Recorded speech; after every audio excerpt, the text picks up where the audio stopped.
గత ప్రభుత్వం, ఈ ప్రభుత్వం తీసుకున్నప్పుడు నిజంగానే ఉద్యోగుల విషయంలో ఈ ముఖ్యమంత్రి మొన్న హెల్త్ విషయంలో చాలా కేర్ తీసుకొని అన్నారు గదా! గతానికంటే ఈ ప్రభుత్వం నిజంగానే ఉద్యోగుల హెల్త్ విషయంలో కేర్ ఉందా అది? అది మనం కొంత యాక్సెప్ట్ చేయొచ్చు. పూర్తిగా ఇంప్లిమెంట్ కాకపోయినా, హెల్త్ కార్డ్స్ గత ప్రభుత్వం హెల్త్ కార్డ్స్ ఇస్తామని ట్రస్ట్ జీవో ఇష్యూ చేసి, దాన్ని ఇంప్లిమెంట్ చేయకుండా ఉంది. ఈ ప్రభుత్వం లేట్‌గా అయినా 2 ఇయర్స్ దాటిపోయింది. ట్రస్ట్‌ని ఏర్పాటు చేసింది. 1.5 మా కాంట్రిబ్యూషను, గవర్నమెంట్ సేమ్ కాంట్రిబ్యూషన్ తోటి ట్రస్ట్‌ని చేసి ఇంప్లిమెంటేషన్‌లో 3 మంత్స్ అయింది. ఆల్రెడీ మా అమౌంట్ కట్ అయ్యి కూడా. అది కొద్దిగా ఇబ్బందికరమైన ముఖ్యమంత్రి గారికి, ప్రభుత్వానికైతే చిత్తశుద్ధి ఉంది. దీన్ని ఇంప్లిమెంట్ చేయాలని. కొంత అధికారుల సమన్వయ లోపం వల్ల కొంత వెనకుంది. ఆగస్ట్ 15 నుంచి పూర్తిగా ఇంప్లిమెంట్ అయిద్ది అనుకుంటున్నాం మేము. ఎంప్లాయీస్ అంటే నాట్ ఓన్లీ రెగ్యులర్ ఎంప్లాయీసే కాకుండా ఫస్ట్ ఫేజ్‌లో 7,88,000 మంది, సెకండ్ ఫేజ్‌లో మళ్ళీ ఒక సుమారుగా 7,00,000 మందికి కూడా ఇంప్లిమెంట్ చేయాలని డ డైరెక్ట్‌గా సీఎం గారే చెప్పారు. ముఖ్యమంత్రి గారే ఇందులో ఎటువంటి భేషజాలు లేవు. మీ కాంట్రిబ్యూషను, మా కాంట్రిబ్యూషన్ 2 కలిపి ట్రస్ట్‌లోనే పెడతాం. దానికి ట్రస్ట్‌నే రెస్పాన్సిబుల్ అన్ని అధికారాన్ని ట్రస్ట్‌కే ఇస్తున్నాం. సీఎస్ గారు చైర్మన్‌గా ఉంటారు. 17 మంది అఫీషియల్స్ ఉన్నారు. 13 మంది అసోసియేషన్ యూనియన్‌కి సంబంధించిన వాళ్ళు 13 మంది ఉన్నారు. చైర్మన్‌గా సీఎస్ గారు ఉన్నారు. మీరే నిర్వహించుకోండి అని చెప్పారు గానీ, కొంత ఇష్యూ కార్డ్స్ ఇష్యూలో గానీ, ఆర్థిక శాఖ, ఫైనాన్స్ శాఖ మధ్యన కొంత కోఆర్డినేషన్ లోపమైతే ఉంది.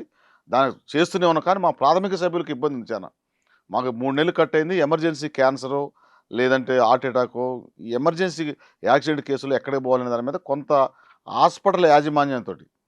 అందులో కూడా 3 రకాల ఉన్నాయి. ఒకటి టిషా అని సూపర్ స్పెషాలిటీ హాస్పిటల్స్ ఉన్నాయి. తనహా అని నెట్వర్క్ హాస్పిటల్స్ ఉన్నాయి. అవి ఒక 1000 దాకా ఉంటాయి. సూపర్ స్పెషాలిటీ ఒక 20 దాకా ఉన్నాయి. ఇవి కాకుండా టుడా అని డెంటల్ వాళ్ళు ఉన్నారు. వాళ్ళకి గత ప్రభుత్వంలో జరిగిన కొంత వాళ్ళని చిన్న చూపు అంటే అమౌంట్ డ్యూస్ ఉన్నాయి. వాళ్ళని పట్టించుకోకపోవడం దానివల్ల కొంత ప్రభుత్వం మీద వాళ్ళకి అపనమ్మకం ఉంది. ఇవన్నీ ఇంప్లిమెంట్ అయితాయని మేము వాళ్ళకి మీ ద్వారా తెలియజేస్తున్నాం. ఇది ట్రస్టు.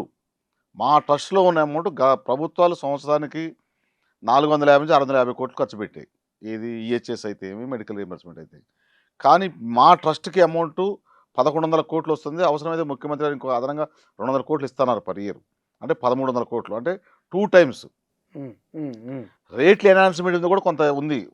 మా ప్రాథమిక సభ్యులు పోయినప్పుడు ముఖ్యంగా మా పెన్షనర్స్ మేము ఎంత చెప్పినా వాళ్ళ కింద మేము సర్వెంట్లమే. మా ప్రాథమిక సభ్యుల ముందు. వాళ్ళు పోయినప్పుడు హాస్పిటల్ యాజమాన్యం మేము చేయనంటాం. ఆ రేట్లు తక్కువున్నాయి అంటాం. వాటిని కూడా ట్రస్ట్ పూర్తి పవర్స్ ఉన్నాయి. సీజీహెచ్ఎస్ రేట్లు మనం ఇంప్లిమెంట్ చేసుకుంటున్నాం. ఏదో ఒకటి చేయాలి కాబట్టి. దీనికంటే ఈహెచ్ఎస్ ఎక్కువ ఉంటే దాన్ని ఇంప్లిమెంట్ చేద్దామని నిర్ణయం తీసుకున్నాం. లేదు ఆరోగ్యశ్రీ ఎక్కువ ఉంటే అవి కూడా ఇంప్లిమెంట్ చేద్దాం అనుకుంటున్నాం. కానీ వన్స్ కమిట్మెంట్ అయిన తర్వాత 1 బై 1 చేయాలనేది సీఎస్ గారు చెప్పింది గానీ, ట్రస్ట్ సభ్యులు గానీ చెప్పింది.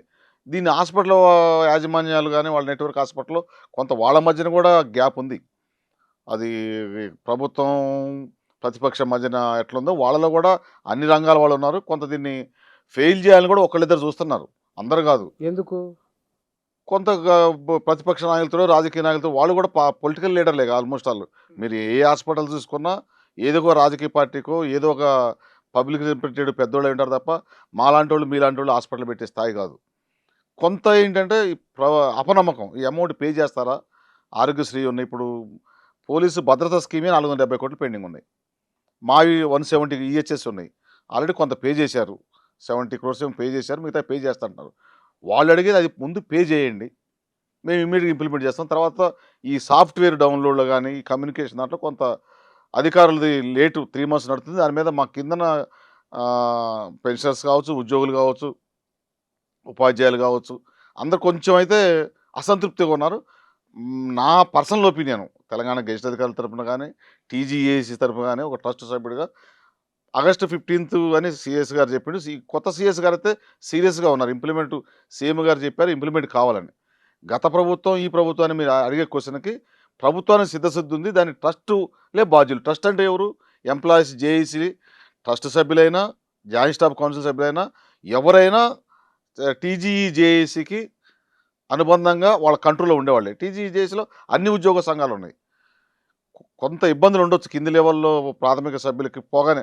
ఇవన్నీ మా ప్రాథమిక సభ్యులకు అవసరం లేదు కదా! ఇబ్బంది వచ్చినప్పుడు హాస్పిటల్‌కి పోవాలి. నేను నా అమౌంట్ కట్ అవుతుంది. ఇమ్మీడియేట్‌గా ట్రీట్మెంట్ ఇవ్వాలనే ఆలోచనలో ఉన్నారు. ఇవన్నీ 15 డేస్‌లో క్లియర్ అయితే అనేది అయితే ఉంది మాకు. దాని మీద ముఖ్యమంత్రి హెల్త్ కార్డుల విషయం ప్రకటన వచ్చిన వెంటనే ఇది పాతదే కదా, దానికి పెద్దగా దీనివల్ల ప్రయోజనం ఏమి ఉండదు, ఉద్యోగులకు నష్టమే తప్ప ప్రయోజనం లేదు అని కొంతమంది కామెంట్ చేసింది. ఇప్పుడు మీడియా, ఎలక్ట్రానిక్ ప్రింట్ మీడియా కంటే కూడా సోషల్ మీడియా బాగా అడ్వాన్స్ అయిపోయింది. అవును. సోషల్ మీడియాలో కూడా పాజిటివ్ న్యూస్కి అసలు ఎవరు రెస్పాండ్ గారు, నెగిటివ్ న్యూస్కి రెస్పాండ్ అవుతారు. ఆ నెగిటివ్ న్యూస్ కూడా మా ట్రస్ట్ సభ్యులు కానీ మా లాంటి వాళ్ళు, మీ లాంటి వాళ్ళు చూసి దాన్ని రెక్టిఫై చేసే దాంట్లో పోవాలి. కొంత లోపాలు ఉన్నాయి. ఈహెచ్ఎస్కి దీనికి తేడా ఏముందంటే, ఎవరు ఇప్పుడు సెంట్రల్ గవర్నమెంట్ హస్బెండ్ నుండి వైఫ్ స్టేట్ గవర్నమెంట్ ఉంటే నాకు మా హస్బెండ్కి ఉంది కదా నాకు వద్దంటారు. కొంతమంది ఫస్ట్ ఏదైనా ఒక పాలసీ వచ్చినప్పుడు గవర్నమెంట్ అందరినీ తీసుకుంటేనే పాలసీని ఇంప్లిమెంట్ చేయగలుగుతుంది. వద్దన్న వాళ్ళని బయట ఉంటాం, మాకు కావాలి, మేము ఇష్టం వచ్చినప్పుడు వస్తామంటే కుదరదు కదా. అదొక సిస్టమ్. అది సిస్టంలో ఎంటర్ అయినప్పుడు కంపల్సరీ ఆ వేలు నడవాల్సింది అందరం. ఇవన్నీ నాకు తెలిసి అయితే 1 or 2 monthsలో క్లియర్ అవుతాయి. వాళ్ళకి ఆ స్వేచ్ఛ ఉంది, ప్రభుత్వంలో ఉంది, సంఘాల్లో కూడా ఉంది.